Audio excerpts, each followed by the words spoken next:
Hello everyone, welcome to शिक्षा मंत्रम। बाल महाभारत कथा का अगला पार्ट है अंबा और भीष्म। अब ये अंबा कौन थी और उनका भीष्म से क्या संबंध था, तो ये हम इस पार्ट में जानेंगे। बच्चों, महाभारत एक बहुत ही विशाल ग्रंथ है। इसमें कई सारे पात्र हैं और बहुत सी घटनाएं भी होती हैं।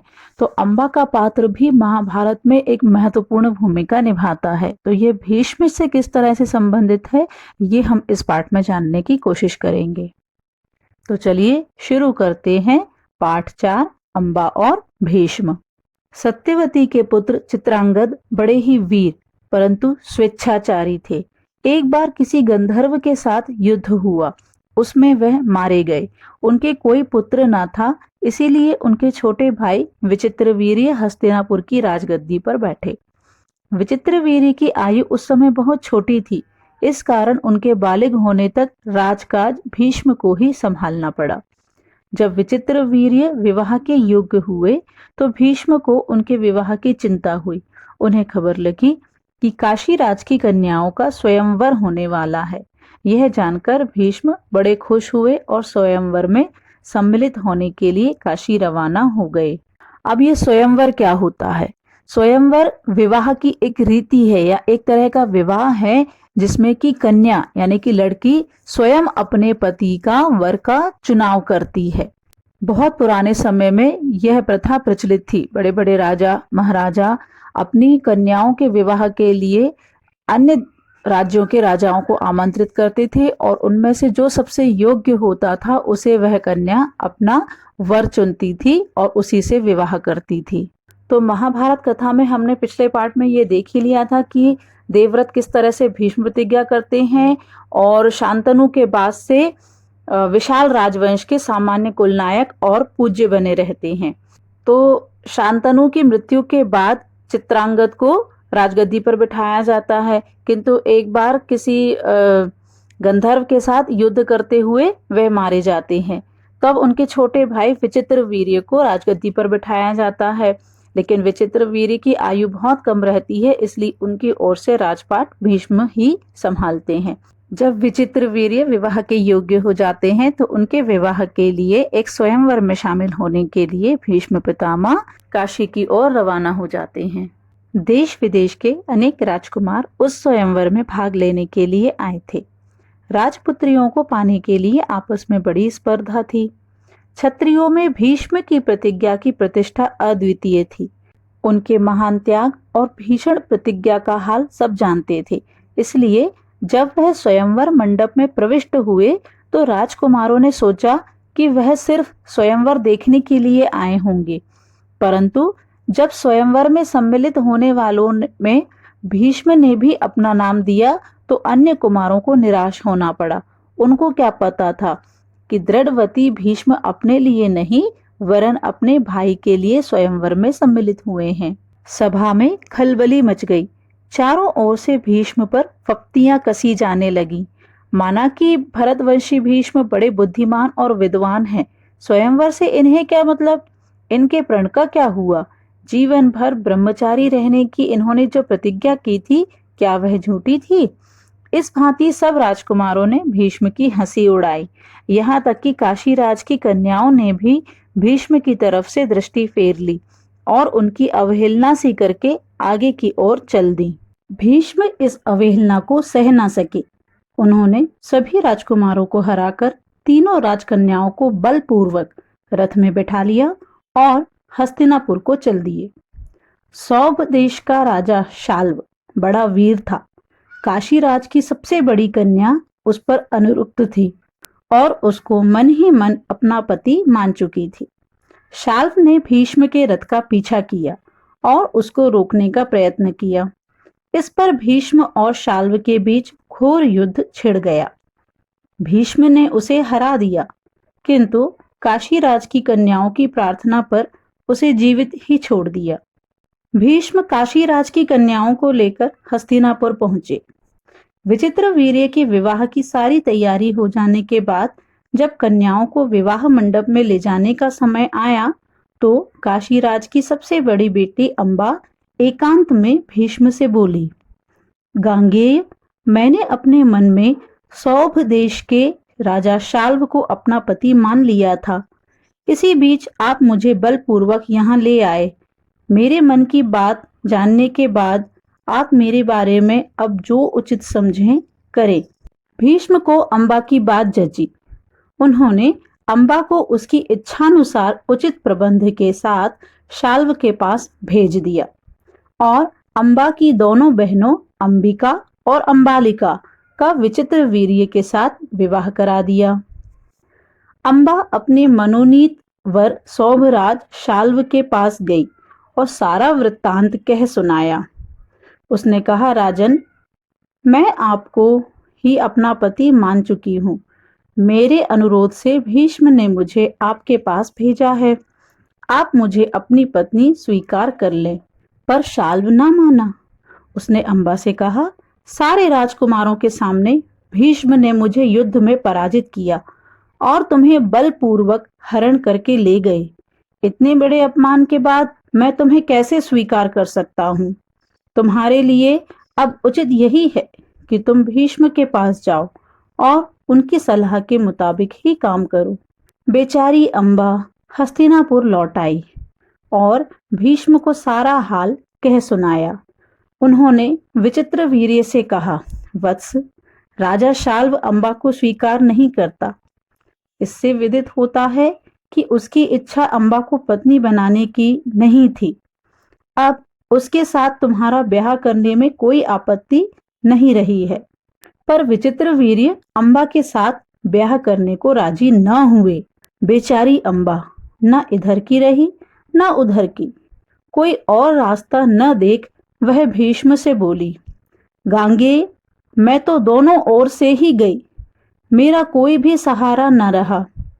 आप ही मुझे हर लाए थे। अतः अब आपका यह कर्तव्य है कि आप मेरे साथ ब्याह कर लें। भीष्म ने उसकी बात ध्यान से सुनी और अपनी प्रतिज्ञा की याद दिलाकर बोले, अपनी प्रतिज्ञा तो मैं नहीं तोड़ सकता। उन्होंने अम्बा की परिस्थिति समझकर विचित्र वीर्य से दोबारा आग्रह किया, पर वह ना माना। भीष्म ने अम्बा को फिर समझाया और कहा कि सौभराज शाल्व के पास जाओ और एक बार फिर प्रार्थना करो। लाचार अम्बा फिर शाल्व के पास गई और उसकी बहुत मिन्नतें की, लेकिन दूसरे की जीती हुई कन्या को स्वीकार करने से सौभराज ने साफ इनकार कर दिया। अम्बा इस प्रकार 6 साल तक हस्तिनापुर और सौभ देश के बीच ठोकरें खाती फिरी। उसने अपने इस सारे दुख का कारण भीष्म को ही समझा। उन पर उसे बहुत क्रोध आया और प्रतिहिंसा की आग उसके मन में जलने लगी। भीष्म से बदला लेने की इच्छा से वह कई राजाओं के पास गई और उनको अपना दुखड़ा सुनाया। भीष्म से युद्ध करके उनका वध करने की उसने राजाओं से प्रार्थना की, पर राजा लोग तो भीष्म के नाम से ही डरते थे। किसी में इतना साहस न था कि भीष्म से युद्ध करे। क्षत्रियों से एकदम निराश होकर अम्बा ने तपस्वी ब्राह्मणों की शरण ली। तपस्वियों ने कहा, बेटी, तुम परशुराम के पास जाओ, वे तुम्हारी इच्छा अवश्य पूरी करेंगे। तब ऋषियों की सलाह पर अम्बा परशुराम के पास गई। अम्बा की करुण कहानी सुनकर परशुराम का हृदय पिघल गया।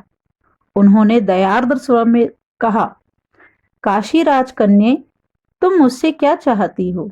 अम्बा ने कहा, ब्राह्मण वीर, मेरी प्रार्थना केवल यही है कि आप भीष्म से युद्ध करें। मैं आपसे भीष्म के वध की भीख मांगती हूँ। परशुराम को अम्बा की प्रार्थना पसंद आई। बड़े उत्साह के साथ वह भीष्म के पास गए और उन्हें युद्ध के लिए ललकारा। दोनों कुशल योद्धा थे और धनुष विद्या के जानकार भी। दोनों ही जितेंद्रिय और ब्रह्मचारी थे। समान योद्धाओं की टक्कर थी।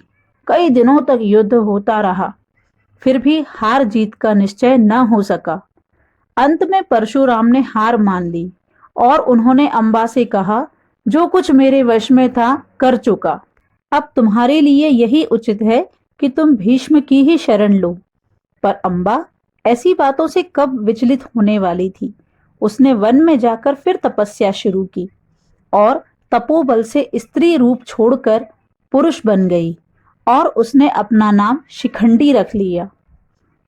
जब कौरवों और पांडवों के बीच कुरुक्षेत्र के मैदान में युद्ध हुआ तो भीष्म के विरुद्ध लड़ते समय शिखंडी रथ के आगे बैठा था और अर्जुन ठीक उसके पीछे। ज्ञानी भीष्म को यह बात मालूम थी कि अम्बा ही शिखंडी का रूप धारण किए हुए है, इसलिए उन्होंने उस पर बाण चलाना अपनी वीरोचित प्रतिष्ठा के विरुद्ध समझा। शिखंडी को आगे करके अर्जुन ने भीष्म पितामह पर हमला किया और अंत में उन पर विजय प्राप्त की। जब भीष्म आहत होकर पृथ्वी पर गिरे तब जाकर अम्बा का क्रोध शांत हुआ। तो बच्चों, यह थी अम्बा और भीष्म की कहानी कि किस तरह अम्बा ने भीष्म से बदला लेने के लिए तप के बल से स्त्री से पुरुष पर्याय को पाया और इसके बाद कुरुक्षेत्र के युद्ध में भीष्म की मृत्यु का कारण बनी। आइए अब हम इस पाठ में आए कुछ महत्वपूर्ण बिंदुओं को कुछ छोटे छोटे से प्रश्नोत्तर के माध्यम से दोहरा लेते हैं। पहला प्रश्न लेते हैं, चित्रांगद की मृत्यु कैसे हुई? उनके बाद हस्तिनापुर की राजगद्दी पर कौन बैठा? इसका उत्तर है, चित्रांगद बड़े ही वीर किंतु स्वेच्छाचारी थे। एक बार किसी गंधर्व के साथ युद्ध हुआ जिसमें वे मारे गए। उनकी कोई संतान नहीं थी, इसलिए उनके छोटे भाई विचित्रवीर्य हस्तिनापुर की राजगद्दी पर बैठे। प्रश्न 2, काशीराज की कन्याओं ने भीष्म को देखकर क्या किया?